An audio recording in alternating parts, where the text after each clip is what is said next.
సోమవారం రాష్ట్ర వ్యాప్తంగా ప్రారంభమైన టెట్ 2024 పరీక్షలు జూన్ 6వ తేదీ వరకు కొనసాగనున్నాయి.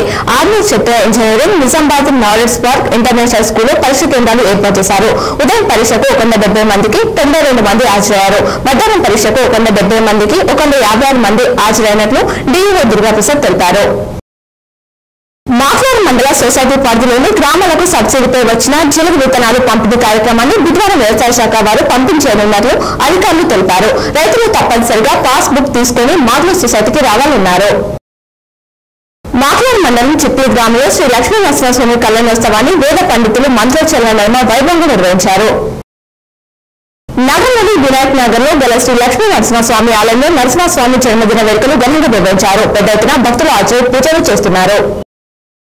ప్రభుత్వం నిజామాబాద్ జిల్లాలోని దివ్యాంగులకు గుడ్ న్యూస్ చెప్పింది. ఇకపై ఎప్పుడైనా మీ సేవా కేంద్రాల్లో సదరన్ స్లాట్ బుక్ చేసుకోవచ్చు.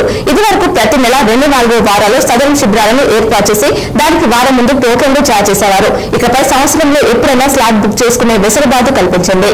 దరఖాస్తుదారుడి టోకెన్ నంబర్ బట్టి నిర్ణీత తేదీలో కేంద్రానికి వెళ్లి పరిశీలన చేసుకోవచ్చు.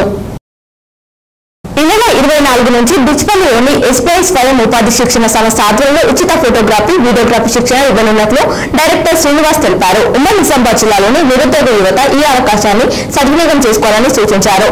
ఆసక్తి గల అభ్యర్థులు దరఖాస్తు చేసుకోవాలన్నారు.